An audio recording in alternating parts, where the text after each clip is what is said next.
Salut tout le monde, alors j'aimerais partager un sujet qui me tient à cœur là, depuis ces derniers mois, où pour moi il y a un sujet central qui revient, et qui est justement toute la simplicité et pour moi la beauté de ce qu'on est appelé à vivre.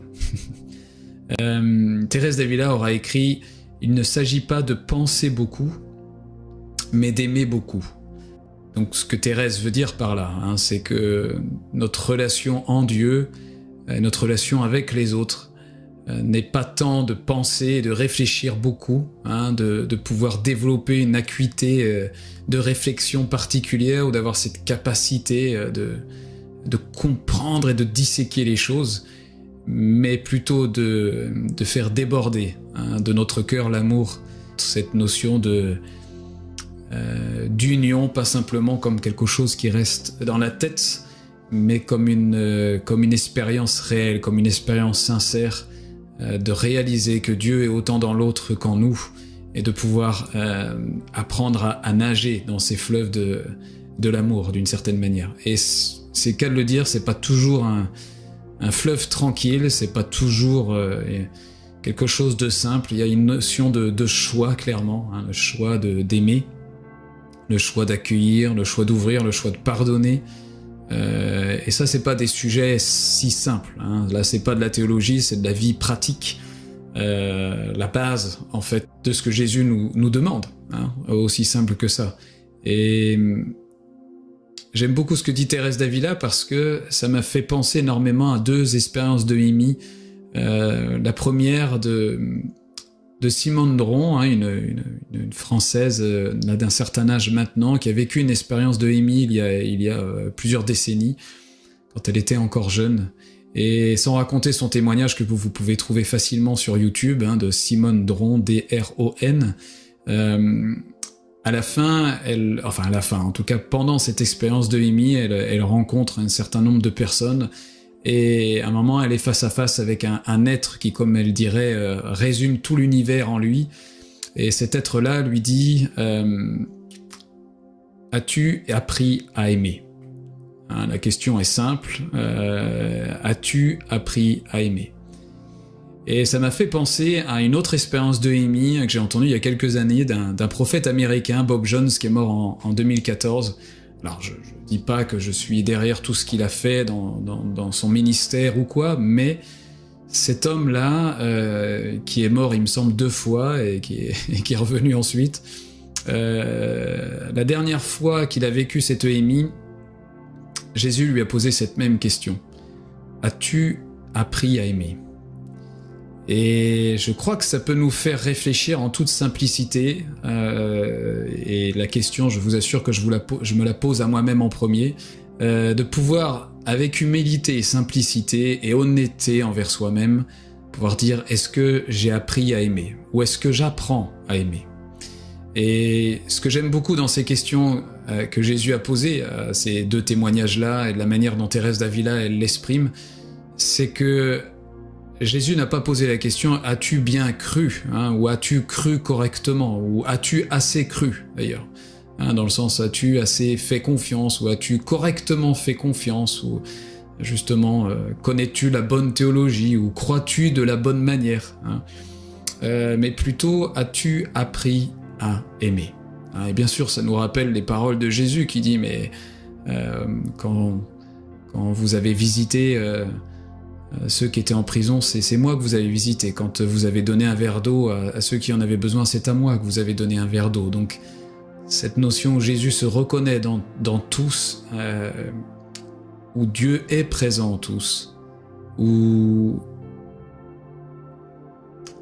pratiquer cet acte d'amour dans la toute simplicité, pas besoin d'être sur un estrade, pas besoin de faire des guérisons à la suite, pas besoin de faire des grandes prophéties, même pas besoin d'articuler une théologie complexe, mais juste dégager de soi-même ce parfum de l'amour. Je trouve que c'est important, j'ai l'impression, de pouvoir se poser ces questions simples, en fait. Et dans le secret de son cœur, c'est-à-dire, est-ce que j'ai assez appris à aimer ? Est-ce que j'ai appris à aimer ? Est-ce que je suis en train d'apprendre à aimer ? Est-ce que j'aime de plus en plus ? est-ce que je fais le choix d'aimer? On peut faire le lien avec cette notion, ce grand sujet de l'intériorité, au fur et à mesure, connecter au royaume de Dieu à l'intérieur de nous, comme Jésus nous dira, mais chercher avant tout, en premier, la première quête, la première aspiration, c'est pas les dons, c'est pas la connaissance, c'est pas croire correctement, c'est trouver le royaume à l'intérieur de nous.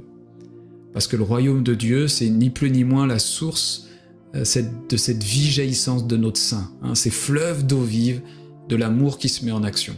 Pas simplement prendre sur nous le commandement, où Jésus plusieurs fois on lui posera la question devant un scribe, mais dis-moi c'est quoi le plus grand des commandements? Jésus lui dit, tu aimeras le Seigneur ton Dieu de tout ton cœur, de toute ton âme et de toute ta pensée. D'ailleurs c'est intéressant quand le mot aimer vous le remplacez par tu réaliseras ou tu t'éveilleras à. Alors bien sûr le mot aimer ne veut pas dire réaliser ou éveiller en grec, je fais pas de lien direct au niveau linguistique, mais quand on remplace aussi le mot aimer ou quand on complète ce mot aimer par l'aspect de réaliser et de s'éveiller. Tu t'éveilleras à Dieu de tout ton cœur et de toute ton âme et de toute ta pensée.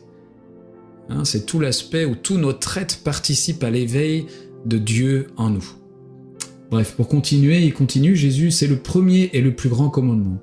Et voici le second qui lui est semblable.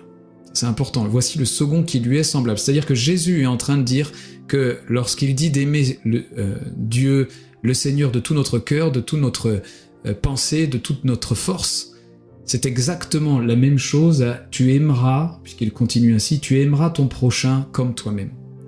Parce que Jésus, comme Jean 17 le démontre entre autres, sait très bien que Dieu est dans notre prochain. D'une manière ou d'une autre, quel que soit ce qu'il confesse, Dieu est aussi dans notre prochain. Et donc, tu aimeras ton prochain comme toi-même.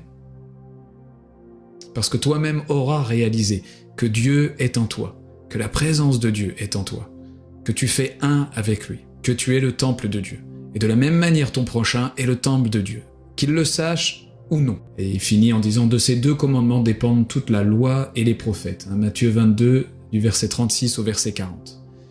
Et puis un autre passage, Marc 12, du verset 29 au verset 34. Jésus répondit, voici le premier. Écoute Israël, le Seigneur notre Dieu est l'unique Seigneur. Tu aimeras le Seigneur ton Dieu de tout ton cœur, de toute ton âme, de toute ta pensée, de toute ta force. Voici le second, tu aimeras ton prochain comme toi-même. Et il n'y a pas d'autre commandement plus grand que cela.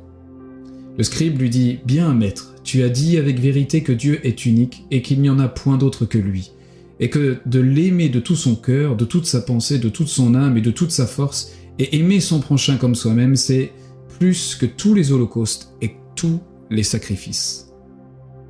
Ce sera un autre sujet intéressant d'ailleurs.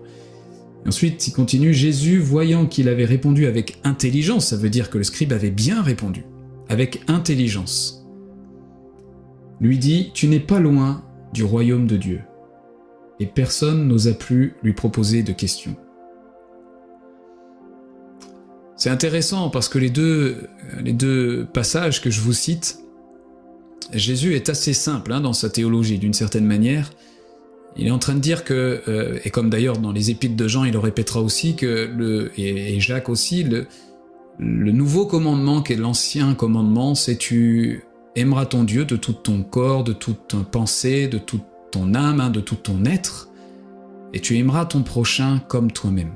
Et là, toute la loi de Moïse et des prophètes est accomplie.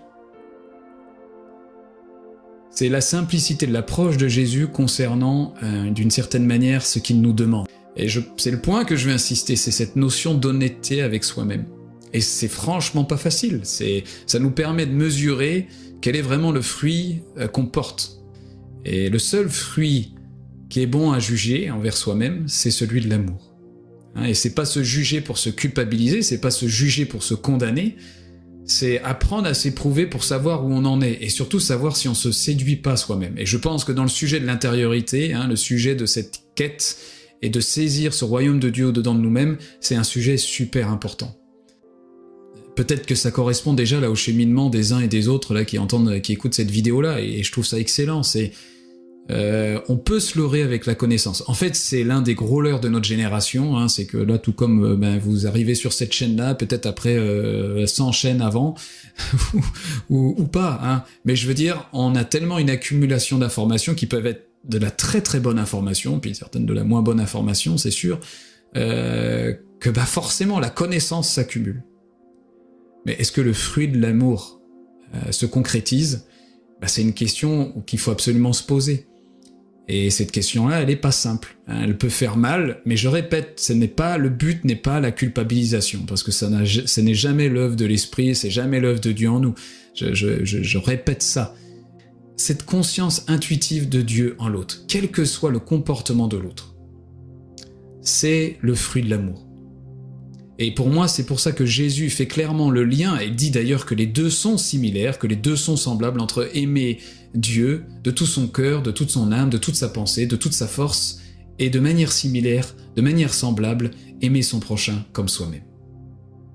Dans l'évangile de Matthieu, là au verset 7, du verset 22 au 23, plusieurs me diront ce jour, c'est Jésus qui parle, « Seigneur, Seigneur, n'avons-nous pas prophétisé en ton nom, n'avons-nous pas chassé les démons par ton nom, n'avons-nous pas fait beaucoup de miracles en ton nom ?» Alors je leur dirai ouvertement, « Je ne vous ai jamais connu, retirez-vous de moi, vous qui commettez l'iniquité. » Qui commettez l'iniquité, c'est ce qui n'est pas juste, donc la volonté du Père. Parce que Jésus dira de lui-même que le Fils ne fait rien de lui-même. Jésus est en train de dire, vous commettez l'iniquité, je vous ai jamais connu. Pourtant vous me confessez Seigneur, Seigneur, apparemment vous croyez bien, vous croyez en la bonne chose, vous croyez en la bonne personne, vous faites même des miracles dans le nom qu'il faut apparemment, en mon nom, guérissez, vous prophétisez, mais vous pratiquez l'iniquité. C'est-à-dire que vous ne faites pas ce qui est juste, vous ne faites pas ce que le Père est en train de faire. C'est-à-dire qu'ils font des miracles, et pourtant là ils ne font pas ce que le Père est en train de faire. Si on commence à réfléchir là-dessus aussi, ça va très loin. Mais Jésus est en train de dire, vous confessez la bonne chose, vous croyez la bonne chose, mais pourtant vous pratiquez l'iniquité. Comme quoi, croire n'est pas suffisant. Confesser n'est pas suffisant non plus. Et là encore, quand je dis ça, je vous assure que je me remets en premier en question sur ce sujet-là, qui est hyper simple. Là, il n'y a pas de théologie, il n'y a pas même d'aspect mystique, à part apprendre à connecter au royaume de Dieu au-dedans de nous. Jésus, recherchez en premier, parce que si de la même manière on approche ces commandements anciens et nouveaux que Jésus nous donne, qui résument toutes les prophètes et la loi de Moïse, et qu'on l'approche avec nos propres efforts, nos propres forces, une histoire de la volonté de notre propre choix, on va se faire avoir, parce que forcément on va être enfermé avec nos propres limites. Donc j'espère que vous irez jusqu'au bout de cette vidéo pour m'entendre dire ça. Je reviens pas à se reposer dans nos propres efforts. Là, Jésus me pose la question, as-tu appris à aimer ? Je lui dis, Jésus, j'ai largement encore besoin d'apprendre à aimer, parce que je sais que c'est pas suffisant. Et que je peux compter sur l'amour du Père qui demeure en moi pour trouver cette source au fur et à mesure jaillissante et faire le choix d'aimer. C'est un des versets qui me parle aussi beaucoup en ce moment lorsque Jésus dira, et c'est dans l'évangile de Jean, comme le Père m'a aimé, je vous ai aimé.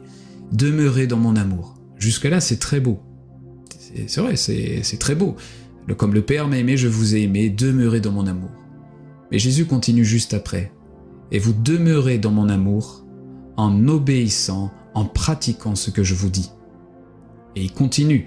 C'est ainsi que j'ai demeuré dans l'amour de mon Père, en pratiquant, en obéissant à ce qu'il me demande. Et c'est parfois cette dernière partie où on a un peu de mal. Apprendre à demeurer dans l'amour, on aime ça. Et quand Jésus nous dit comment faire, ça titille un peu plus. Et c'est le sujet de cette vidéo-là. Donc j'espère de tout mon cœur que vous n'entendrez pas un ton moralisateur. J'espère, parce que c'est tellement pas mon cœur, et que je le redis encore une fois, je radote je pense, mais je suis le premier là vraiment à me remettre en question. Enfin le premier, en tout cas je fais partie de ceux qui se remettent en question sur ce sujet-là, vraiment. Parce qu'il me semble que c'est dans l'épître de Jean, il dira, mais si vous n'aimez pas déjà ceux que vous voyez, alors il est impossible que vous aimiez celui qui est invisible. Luc 6,46, pourquoi m'appelez-vous Seigneur, Seigneur ? Pourquoi vous me confessez Seigneur, Seigneur, et vous ne faites pas ce que je dis ? Jésus qui dit, croyez en moi, c'est d'abord, mais croyez en ce que je vous dis de faire. Soyez fidèles dans ce que je dis de faire. Soyez fidèles dans ce que je dis de faire.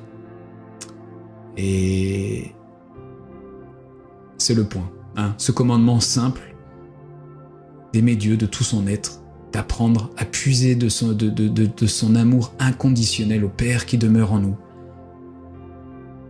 Et de cet amour-là, aimer celui qui est en face de nous. Celui qui est en face de nous. La pensée de Thérèse d'Avila, hein, il ne s'agit pas de penser beaucoup, mais d'aimer beaucoup.